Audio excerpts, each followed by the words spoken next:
Most respected Thai, dear beloved community, today is the 25th of February in the year 2024. We are in our spring retreat and we are in the lower Hamlet in the Assembly of Stars Meditation Hall. We shall begin with the 3 sounds of the bell. Breathing in, I come back to the island within myself. Breathing out, I feel safe on that island. It is raining outside and we are cozy inside. That is your cozy island inside of you. You can enjoy the sound of the rain and come back to your real home, your island within yourself. And maybe turn down the volume a little bit because it's echo.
So, dear Sangha, we are all gathered together again.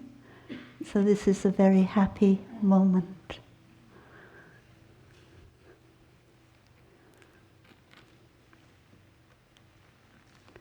That island within yourself, it is always there. Sometimes it is covered up by other things.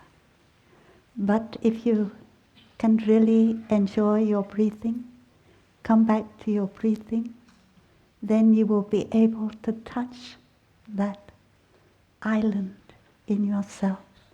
And you will be able to rest there in the present moment. And that will help you to be truly alive in that present moment.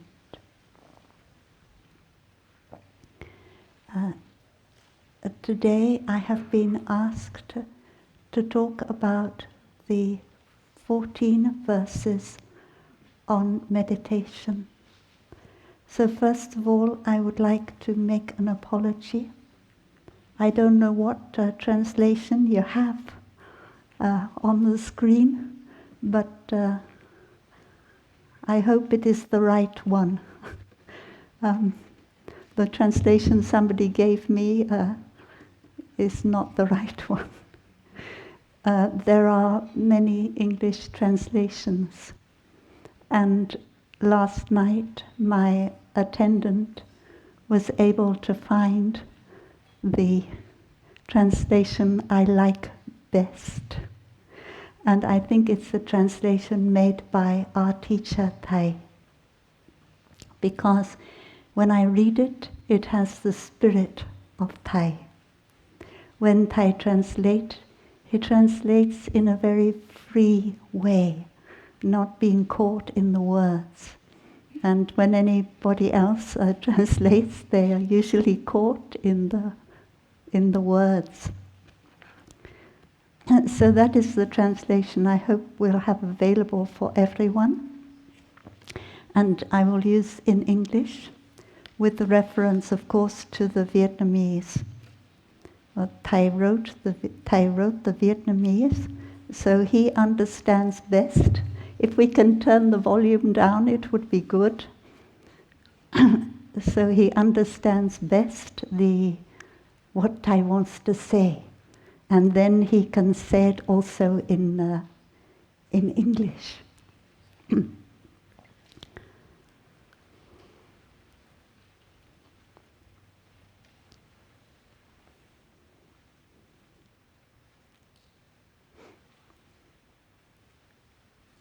These verses are called the verses on meditation. The word for meditation in Vietnamese is thiền, and it is derived from the Sanskrit word dhyana. And when it comes into Chinese, it may have a slightly different meaning than it did in India.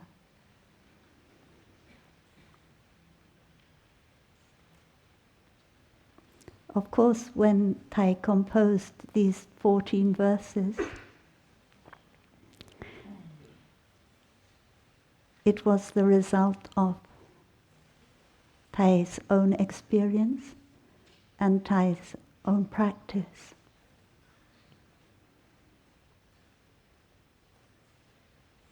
We know that the Buddha, Shakyamuni, had a journey to make in order to reach enlightenment. And maybe we can say the same of our own teacher. Thầy had a journey to make in order to reach enlightenment. And Buddha Shakyamuni spent quite a bit of time, many years, practicing asceticism, practicing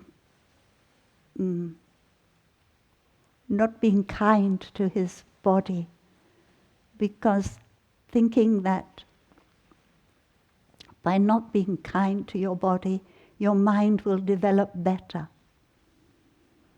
But after practicing like that, Buddha Shakyamuni was very aware that this was not the way to enlightenment, because body and mind go together. And so Buddha Shakyamuni decided to take very good care of his body in order to take care of his mind at the same time. So later on, when Buddha Shakyamuni had his own disciples, he taught them to take care of their body. He taught them what is called the middle way, not indulging in luxury, but on the other hand, not going too far into austerity. And so the Buddha did not want his disciples to have to go on the path that the Buddha had gone on. And that is true of a teacher. A teacher may have had to go through many difficulties, but that does not mean to say that the teacher wants all his disciples to go through those difficulties. Because while going through those difficulties, the practice has been discovered. And it is the practice that has been discovered that brings peace and joy that the teacher wants to hand on to his disciples.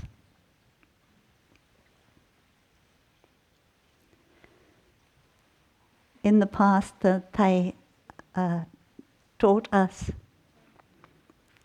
in Dharma talk. He told us about a dream that Thai had had,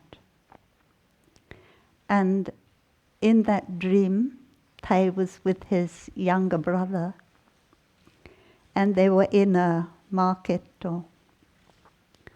and they came to a stall which belonged to an apothecary, selling all different kinds of medicines, with the many little drawers where you pull out the different herbs and roots and things for the medicine.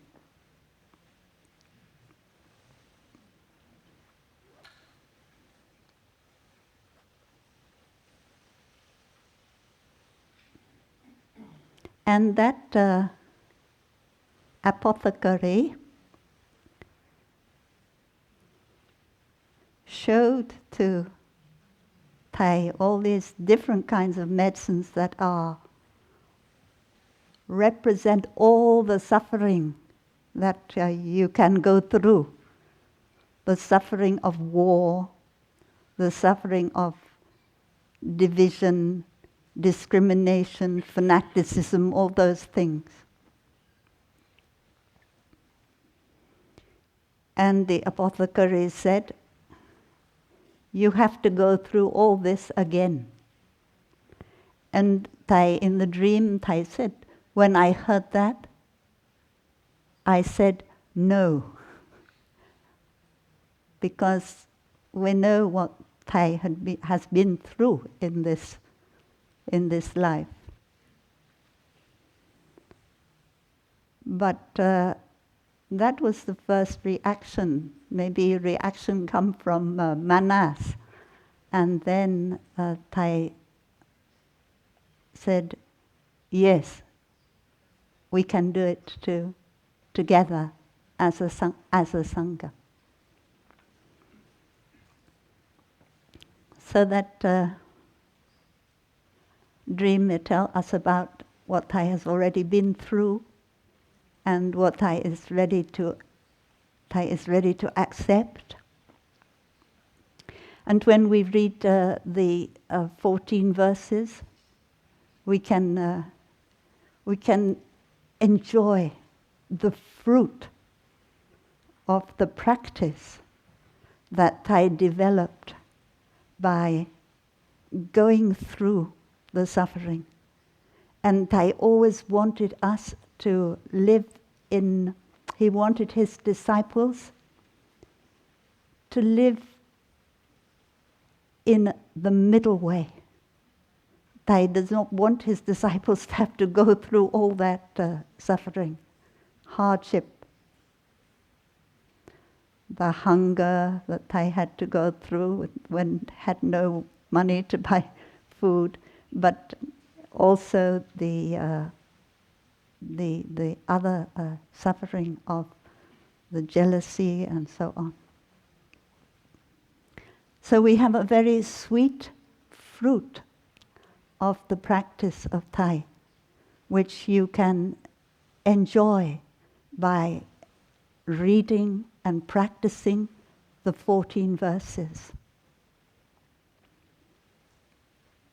But maybe if Thai had not been able to go through all that, we would not have such a sweet fruit.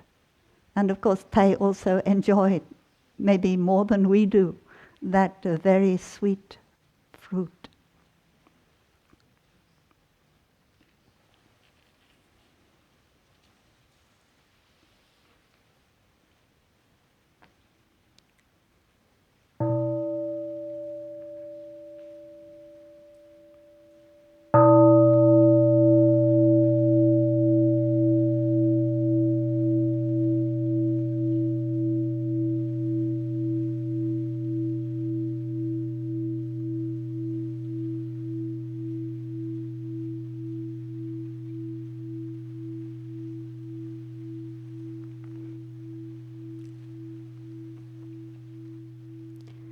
Thầy has told us that when he was a novice in the Bao Kok Institute, he and about 50 other novices were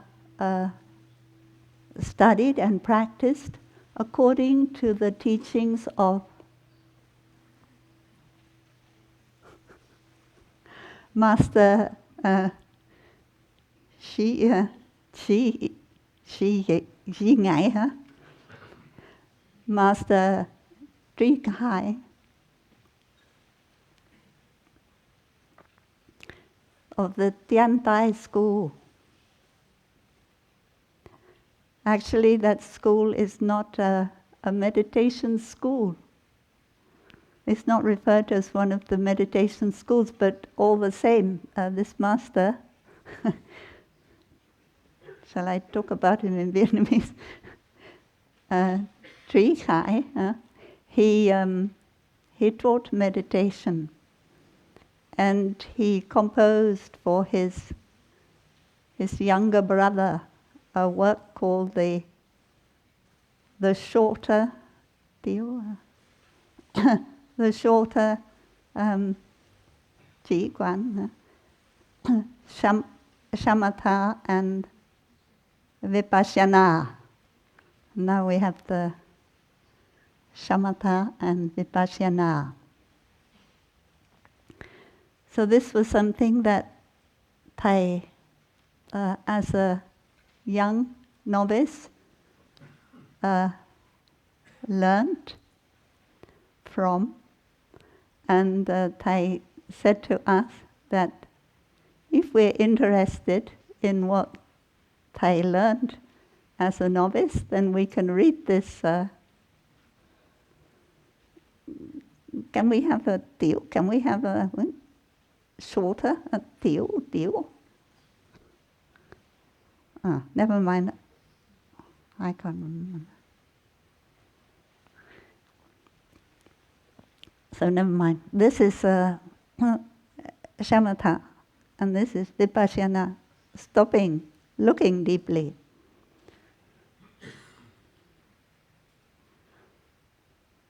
So part of that practice involves mindfulness and involves mindfulness of breathing. And the 6 wonderful Dharma doors of mindfulness of breathing. And also it teaches mindful walking, but the mindful breathing and the mindful walking are seen as 2 separate things. So Thầy said to us, now we have more appropriate Dharma doors, so we don't need to practice according to the Tiếng Tai teachings.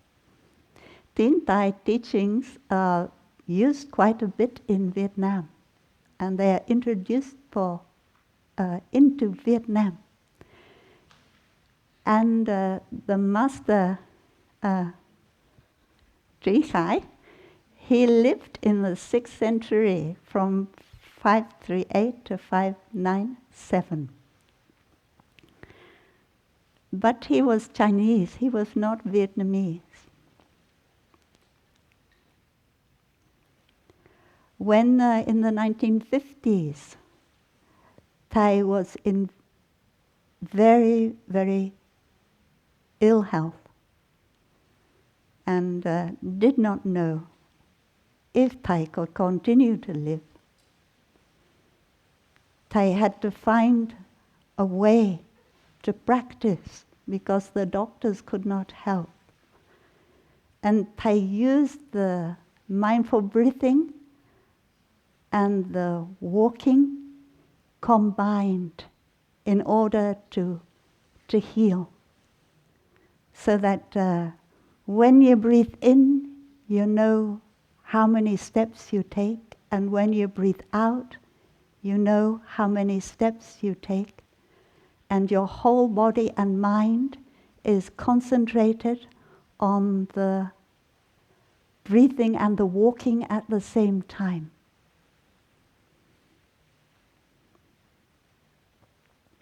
And after that, when Thầy had healed himself, he was in Paris, in France, in exile, and he was invited to teach in the Sorbonne. And at that time he had access to many materials, many documents which the French, because Vietnam was occupied by the French, was a protectorate of France, had brought from Vietnam to the libraries in the university, in academic libraries in Paris. So it was thanks to those documents that Thầy was able to discover more about the early beginnings of Vietnamese meditation.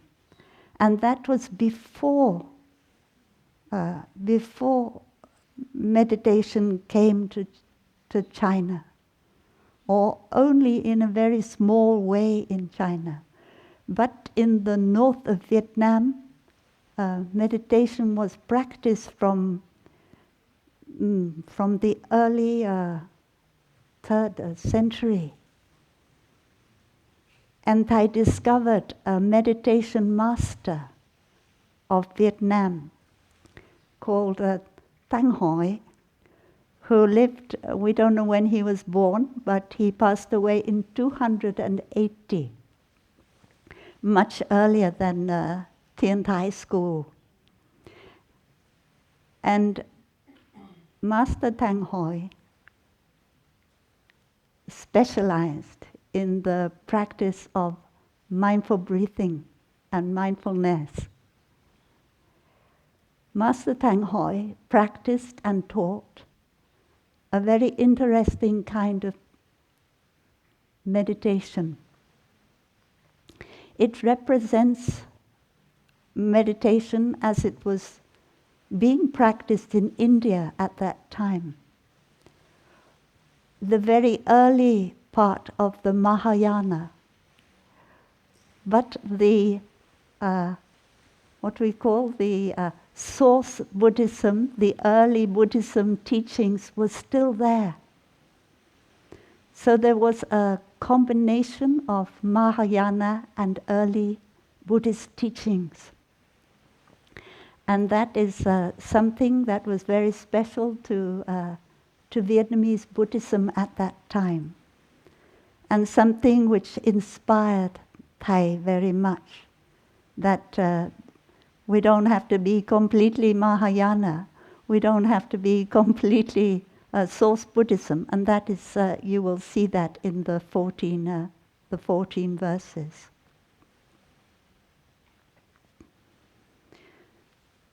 So at that point, Thầy had already discovered for himself the value and the necessity of the practice of mindfulness and mindful breathing.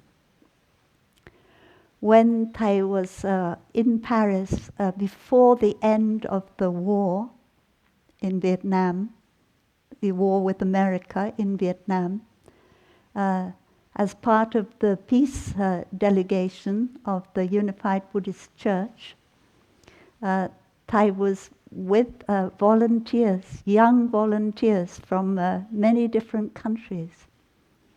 And he was with them the whole time when they were working on sending out information, receiving information about what was happening in the war. And he would remind constantly about coming back to what you are doing in the present moment.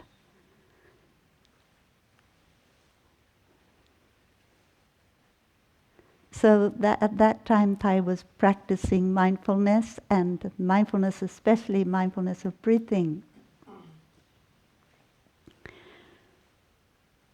But on discovering Master Tăng Hoi Master Tang Hoi wrote what is called the preface to the Anapananusmriti Sutra, the sutra on the full awareness of breathing. And Thai was able to rediscover through that the sutra on the full awareness of breathing, both in Pali and in the Chinese canon. And that was for Thai the happiest moment of Thai's life, one of the happiest moments of Thai's life, discovering that what we have found for ourselves to be the most effective practice is also what the Buddha taught as the most effective practice.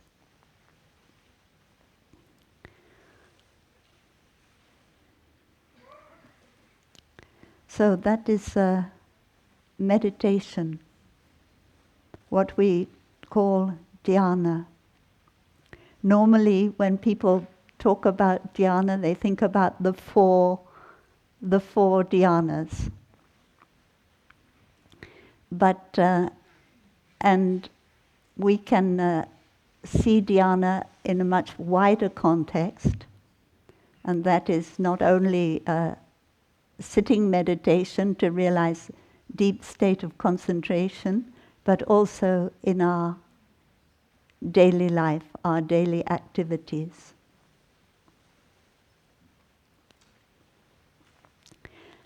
Like the two wings of a bird. This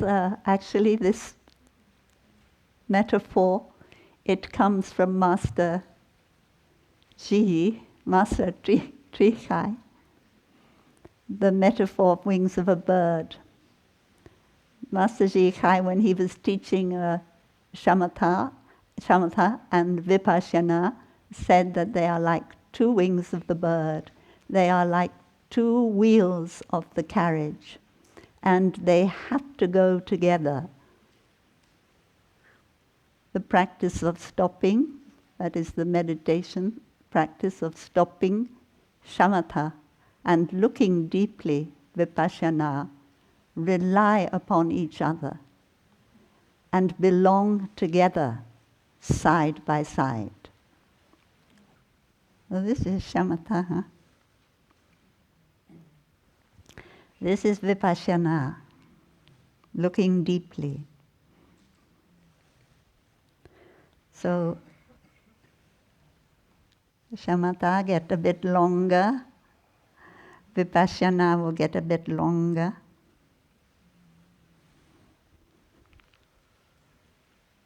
But don't go all the way down here. Huh? Vipassana only got to here. Huh? They go together.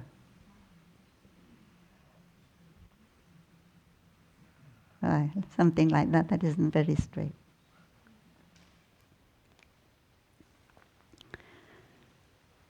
So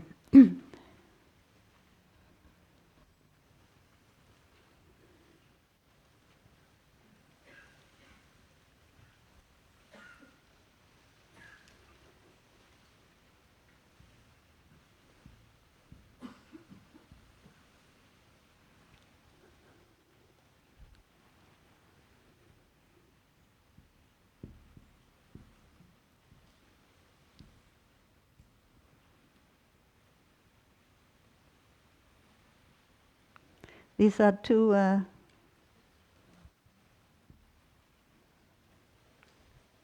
Sanskrit roots. And sham, we have in the word shamatha, which is a noun.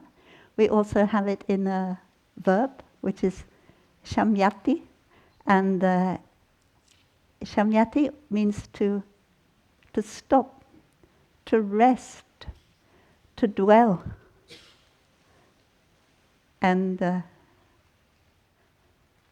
vipasha, pash is from the word to look.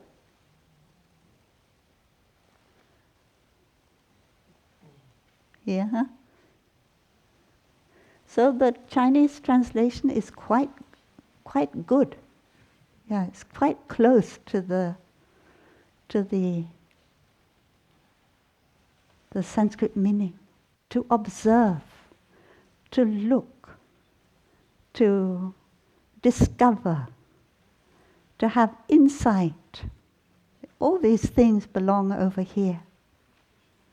And over here, to stop, to stay, to remain. Stop running somewhere else. Just remain where you are. That is shamatha. And we usually begin with shamatha. We have to stop before we can really observe something. So when you are practicing mindful walking, combining your breath with your steps, and then you will be able to stop and you will be able to see things that you had not seen before. And now we listen to the bell and we are able to stop.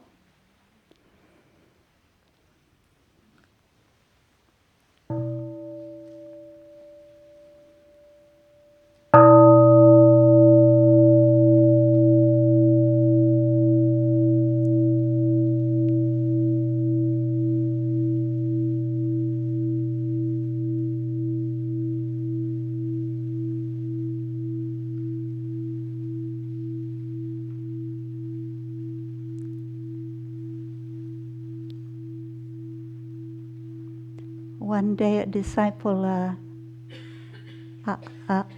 said to his master in China, Master Chiu Chao, he said, the disciple said, "I've been your attendant for some time. You haven't taught me about the true nature yet." And the master said, "This morning when you walked across the courtyard, did you see the fir tree?"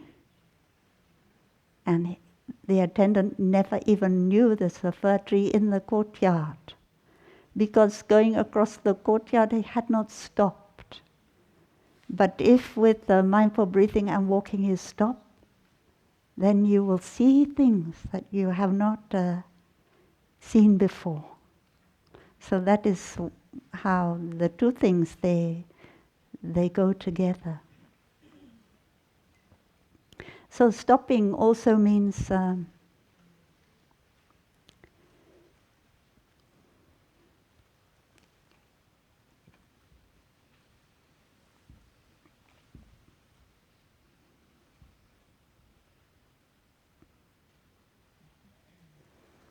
when you're driving your car in China, maybe, will you see this? No, you don't use that for the stop sign, huh? But when you drive your car in France, you will see this, huh? And it reminds you, huh? Don't just stop your car, stop your thinking as well. So stop can mean stop the thinking.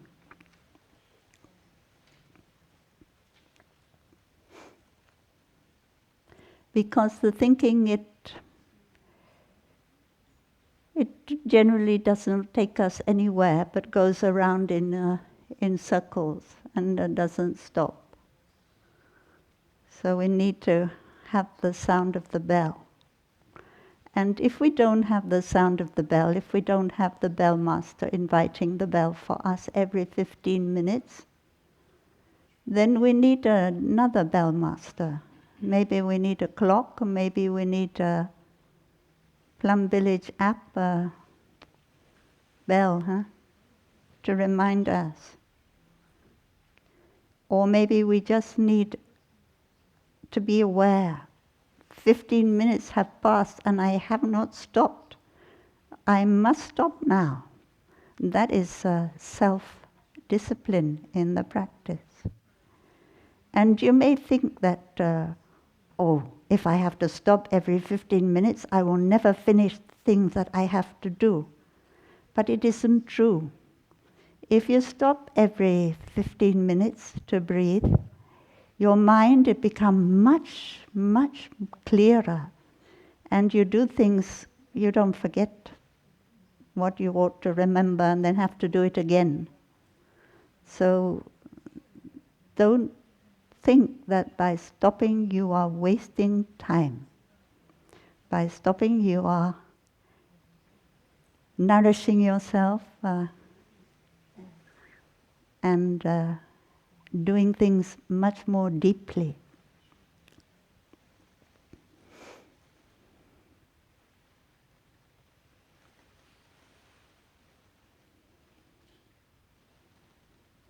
So when you come back to the island within yourself, that is also stopping. The Buddha taught there is no self. And the Buddha also taught monastics, come back to your island. That is what the Buddha taught toward the end of the life of the Buddha on this planet. Come back to your own island, the island of yourself, and take refuge in that island. Don't take refuge in any other island.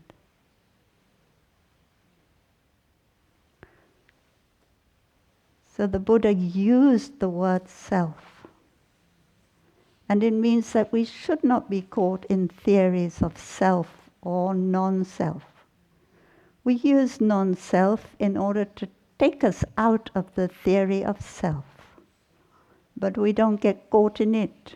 If we do, we have not, we carry the raft with us when we've gone across the stream. We just leave the raft there for someone else. We don't carry it with us. So we are not caught in non-self. And we know that to come back to ourself means to take care of our senses. Our eyes in contact with the form, our ears in contact with the sound. These things that we consider to be outside of ourself and which carry us away. And we come back to ourself and we can close the doors and we can be comfortable and warm in the island of ourself. And that is the meaning of Shamatha. And when we are there in that island, then we can let go of our worry, our fear, our craving, and so on.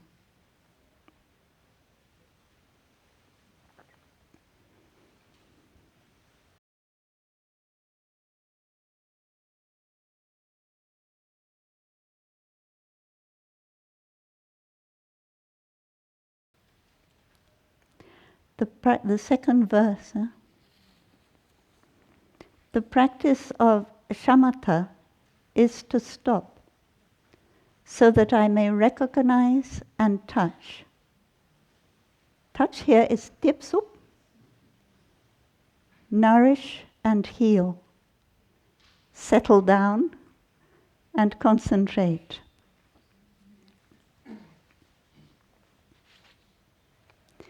So we have a practice which is called mere recognition, which is what we can do when we have stopped. And it can also help us to stop.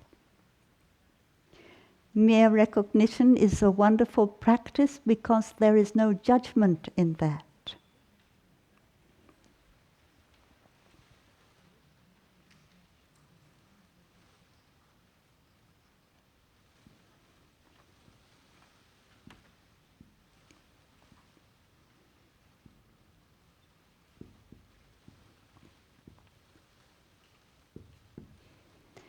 it is taught very clearly in the 4 establishments of mindfulness. In the establishment of, when all of the establishments, when a monk, when a practitioner tastes the food, they know they are tasting the food, for instance. You just recognize, oh, I'm tasting, without any judgment. And when a practitioner is mindful, they know they are mindful. And when a practitioner is not mindful, they know they are not mindful. And you don't judge yourself. You don't say, oh, I'm so bad for not being mindful. You just recognize, oh, I'm not being mindful. And at that point, you are mindful of not being mindful. So there's a kind of mindfulness is there. And it's very helpful. And maybe you will continue not being mindful, but you also continue to be mindful that you're not being mindful.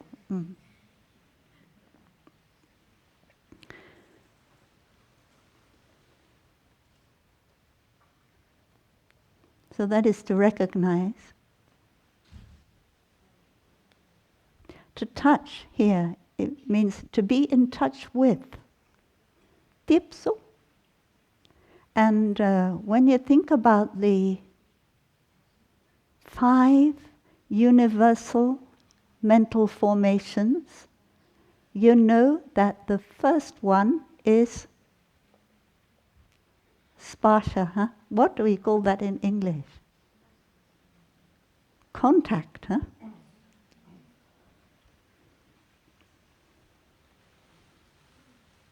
Sparsha.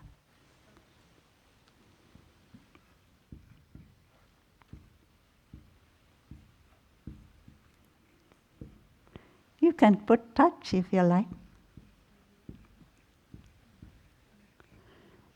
And then second one is what? Manaskara.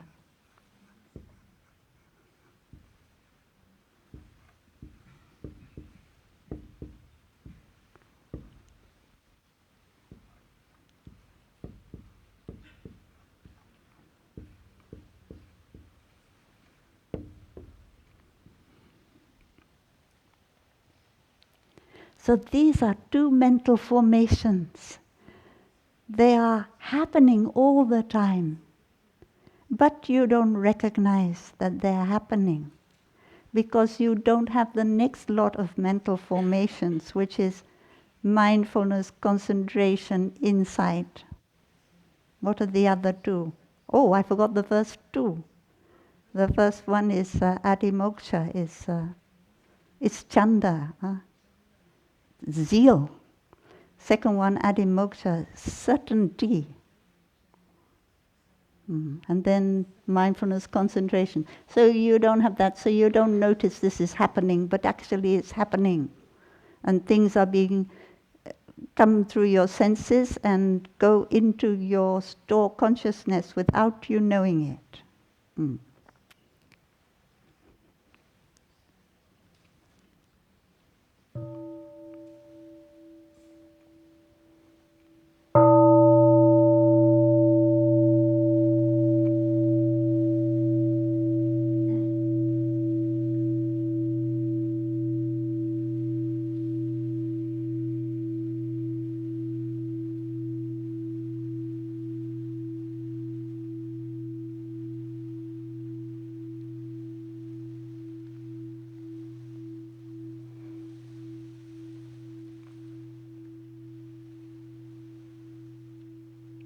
So of course you can be in touch with your eyes, your ears. Your eyes can see the plum blossom. Your ears can hear the birds singing. Your nose can smell the freshness of the earth. Your tongue can taste. And your body can touch. And that in English, when we talk about the sense of touch, we talk about somatosensory, somatosensory perception. And this means that touch with your body, like touch this, but it also means that you are aware of the feeling that is happening in your body. That is not the three feelings, but the sensation that is happening in your body. So if I walk on the floor, I am aware of the sensation of my sole of my foot with the floor underneath and the warmth of the floor underneath, and that is what is called somatosensory perception. And therefore, when we talk about being in touch, we can talk about being in touch with our body.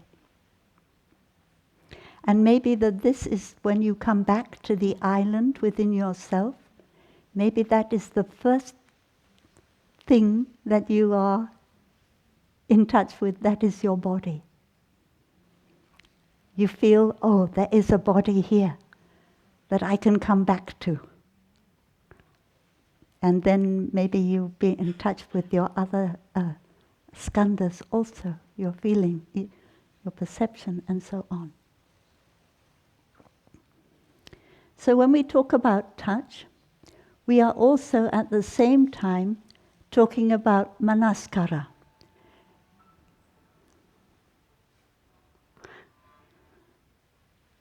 Because if your eyes are in touch with, obviously when the disciple of the master walked across the courtyard, his eyes must have been in touch with the fir tree. But because there was no manaskara, he could not know that he'd been in touch with the fir tree. So we need to have a manaskara, attention. But more than that, manaskara attention could mean it just goes straight into store and we are not really aware. So we need to have something called yoniso.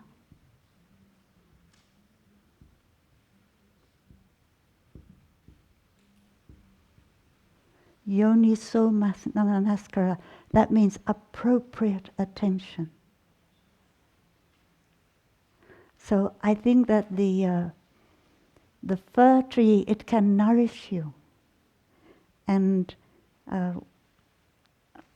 if you stop by the fir tree and you allow yourself, your eyes to be in touch, your nose to be in touch, then you will give your whole attention to the fir tree. And then the fir tree will go into your store consciousness. And you can do as it in the song. Breathing in, I go back to the island within myself. There are beautiful trees in the island. There are clear streams of water. There are birds, sunshine and fresh air. Breathing out, I feel safe. I enjoy going back to my island. So if you have not really been in touch with the fir tree, when you are walking around in your monastery, then it will be more difficult to be in touch with the beautiful trees when you come back to your island, when there are no beautiful trees in your environment, where you are in that moment. So the two things go together. When you practice stopping and being in touch, then it will help you to nourish your stored consciousness, will be nourished, and you can bring up those images in times when you need to come back to your island in order to close the doors to the outside world. Because things happen in our daily life, things happen when we are at work or when we are in school that do not nourish us at all.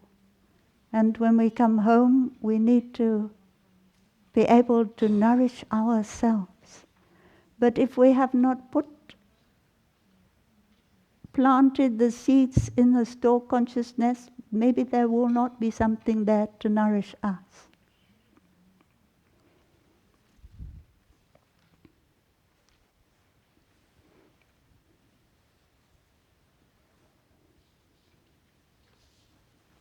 So that I may recognize mere recognition.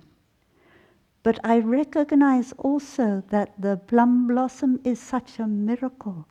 When I can stop under the plum tree and enjoy the plum blossom, I recognize its miraculous part of life.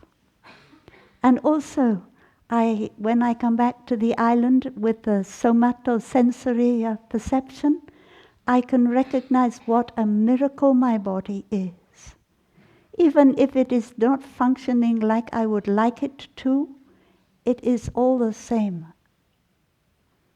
a real miracle of life. When you take a shower, do you get in touch with your body with the help of the Gatha, không sinh không diệt, unborn and undying, no after, no before. Trao truyền và tiếp. Inheritance and Sister Hiếu Khai. Inheritance and transmission are the wonderful nature of the Dharma realms. That is, we stop and we take a shower. It's a time for stopping. And when we stop and look at our body, and we see how it's been transmitted and how it's come to us through millions of years of evolution, then that is the beginning of looking deeply. And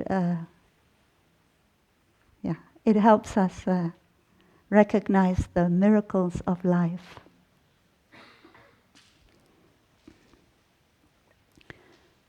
To nourish and to heal. If our practice does not nourish us, then why do we continue to do it? Do we think maybe that we will get enlightened after 50 years of no nourishment? We need to be nourished every day. And nourishing and healing, they go together. So that is again has something to do with yoniso manaskara. Give our attention to things that nourish us, and don't give your attention to things that don't nourish you. When you are sufficiently nourished already, and there may be something you need to give your attention to which is not so nourishing. But you know that as a bodhisattva, you need to give your attention to that. So that is okay. But make sure you are nourished first before.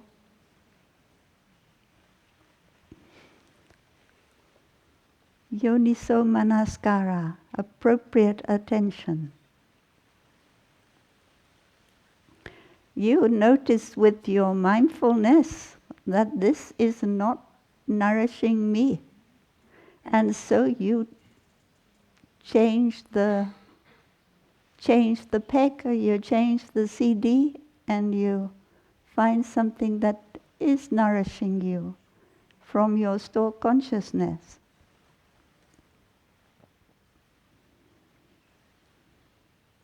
If you need healing, it means that you, and we all need healing from one something or another, maybe physical healing, maybe psychological healing. And you also need nourishment to heal. So this is something that Thầy discovered, that the practice can nourish and heal not only our body, but not only our mind, but also our body. Yeah. So Thầy has had many students. Some of them have been close in contact with Thầy, and some of them less close in contact, who have been seriously ill. And the doctor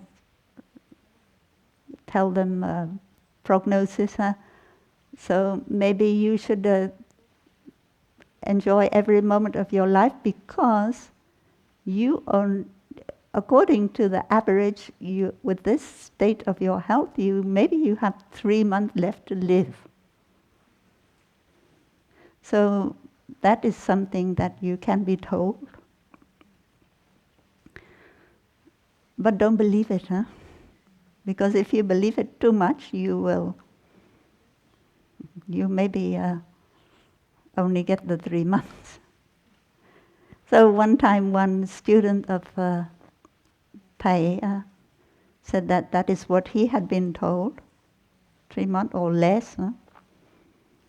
And Thầy said, don't worry about the 3 months. It's not important.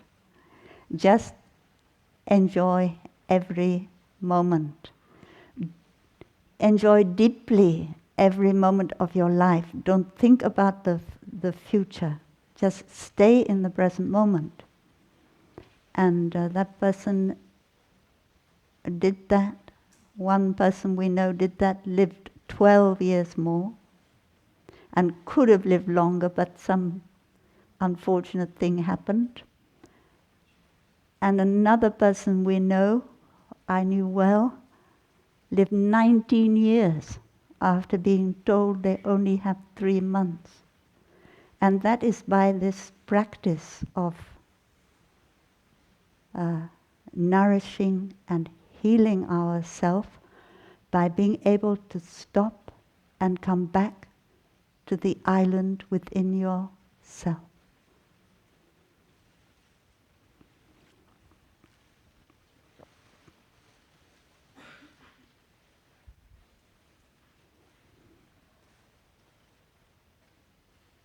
What is the time? Oh.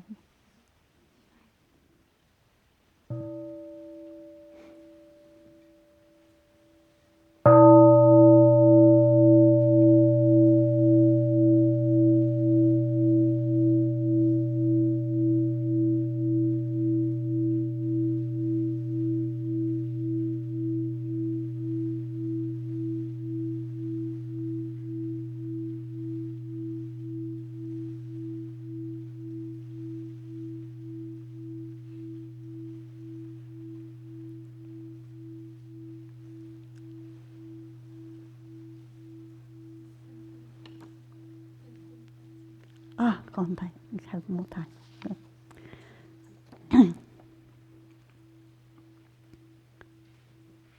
The practice of Vipassana is to look deeply into the nature of the 5 skandhas, so that I may develop understanding and transform suffering.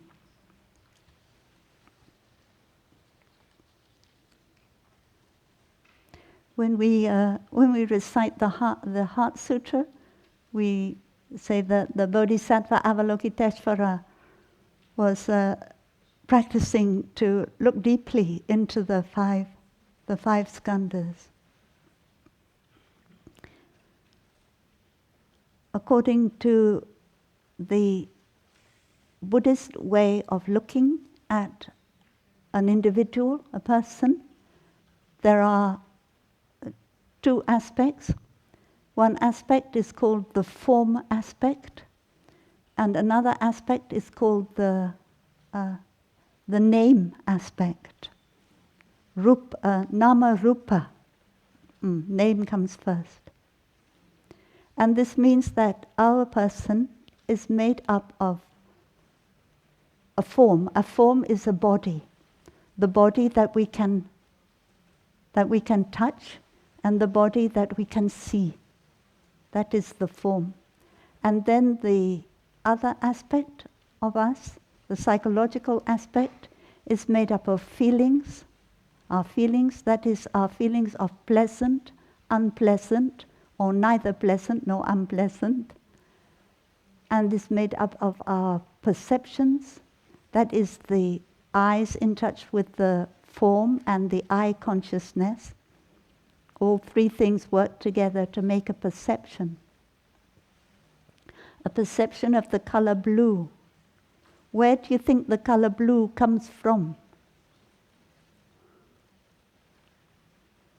Does it come from your eyes? Does it come from an object outside of there? Does it come from your eye consciousness? Where does the color blue come from?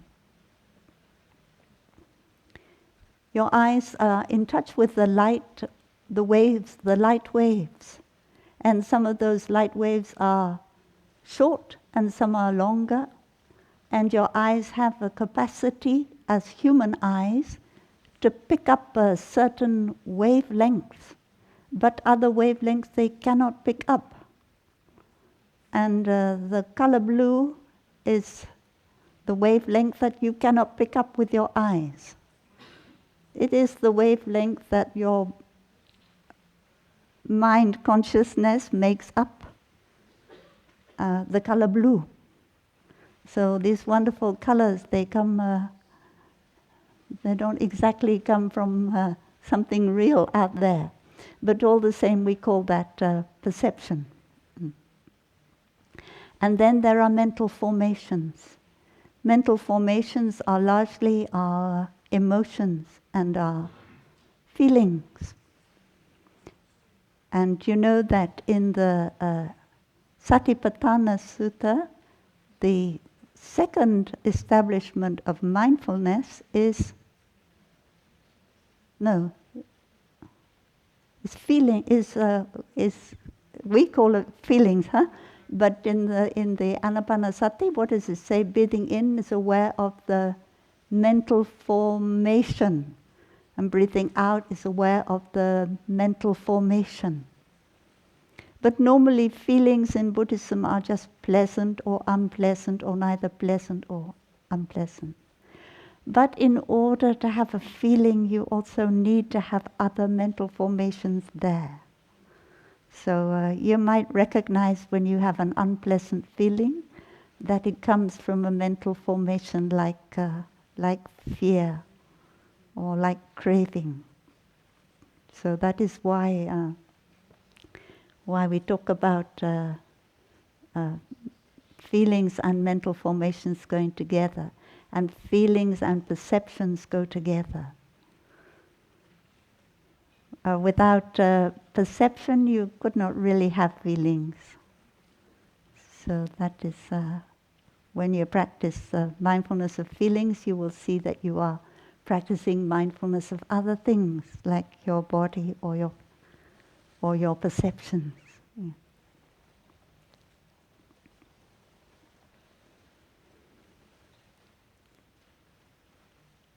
So when Avalokiteshvara looked deeply into the five skandhas, Avalokiteshvara recognized that they are all empty of a separate self.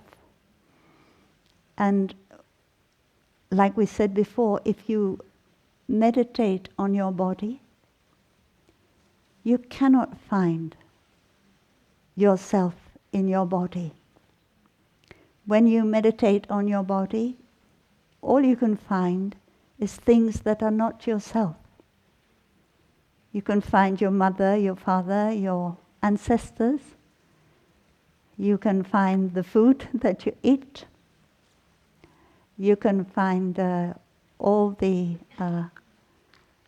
whole line of evolution that produced your body, but you cannot find yourself. And in your body you will find the reason why you can be in touch with your body is because you have perceptions and feelings. So the 5 skandhas, they are not separate self-entities. And being not separate self-entities means that they are empty, empty of a separate self. So this is a meditation that we can practice in sitting meditation. We can practice to recognize the presence of our body in this very moment. And then we practice to see that it is not, there is no I inside of this body. And there is no I outside of this. I mean me. Huh? There's no me inside of this body. There's no me outside of this body who possesses this body. Normally we think that we possess our body. There is a me there that possesses our body. This is a process that we need to train ourselves on a regular basis to be able to look and to see that our body is not our self. It is not something that you do intellectually. The realization is not intellectual. Vipassana also means intuition, insight. But in the training, you need to be able to use your intellect. And then, if you are open enough, one day the insight will come. So there is an expression in Buddhism, which is that there are learners and those who need no longer learn. And learners mean people who are training. We are training ourselves in looking deeply. And those who no longer need to learn are those who already have the insight. They don't need to train their intellect anymore because their still consciousness produces enough wisdom for them to live by. But I think that I consider myself to be a learner. And I don't know if anybody here considers themselves no more to learn, but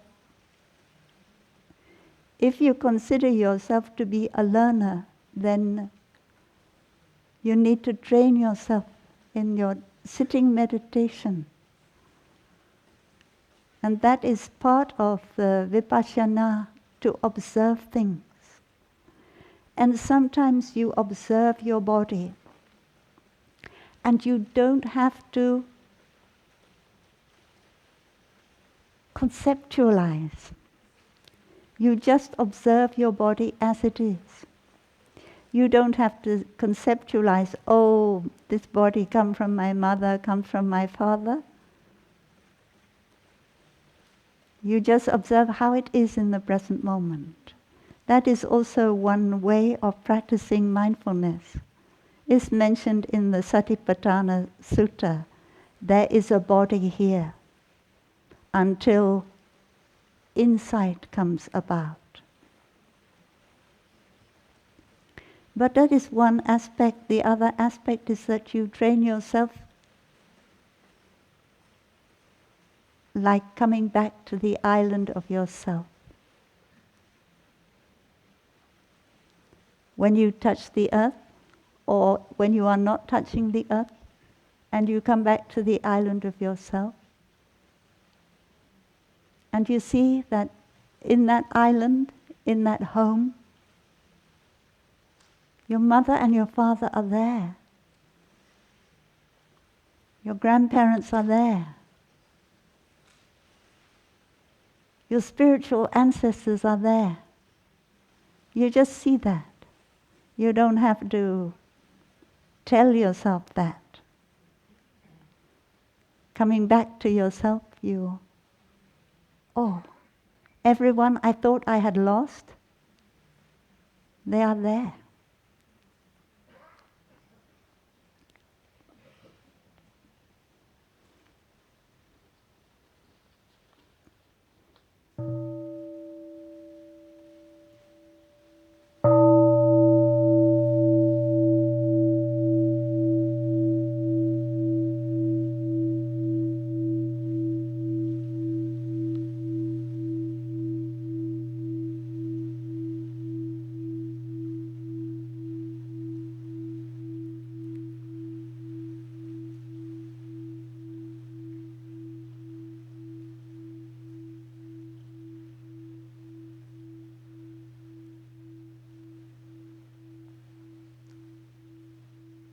So at that point, the training has begun to become part of your readily available store consciousness.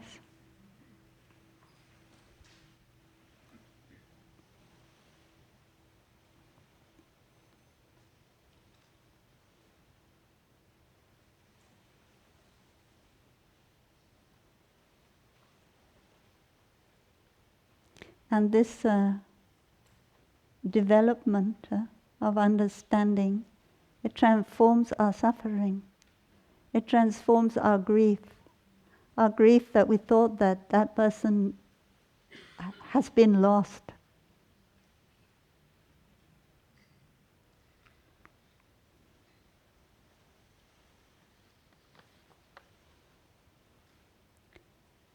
Verse 4, my breathing and my steps enable me to generate the energy of mindfulness so that I can be aware of and touch the wonders of life within me and around me.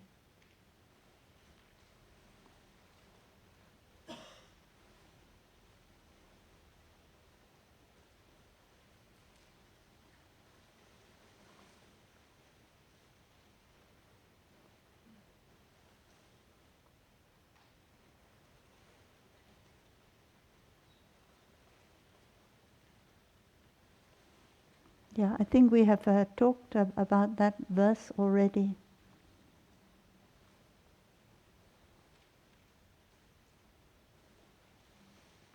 Calming body and mind, receiving nourishment and healing, protecting my six senses, I maintain concentration.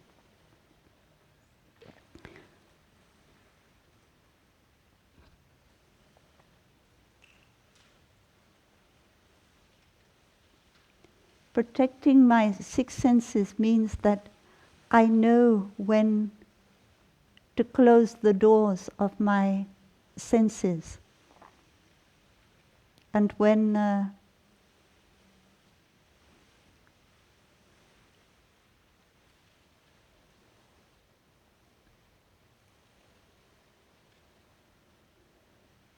it is said that when we want to practice concentration, the first thorn to concentration is noise.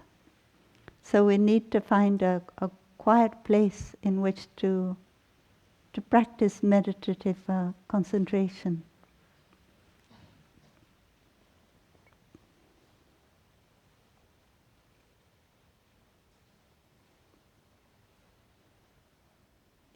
But there are times when we will have to be able to concentrate when there is noise. And in that case, we need to be able to train ourselves to be able to focus, to concentrate when there is also disturbance going on around us.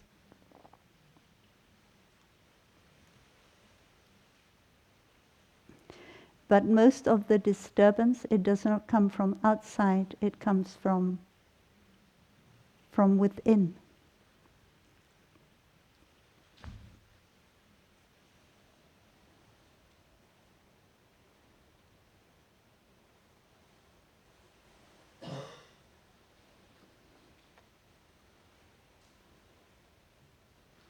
So these first 5 verses, they are mainly about stopping. And they are there for us to be nourished by the practice. So please enjoy the practice of the first 5 verses and the other ones if you also want to go on. And we will continue because we cannot finish today. Next Dhamma talk.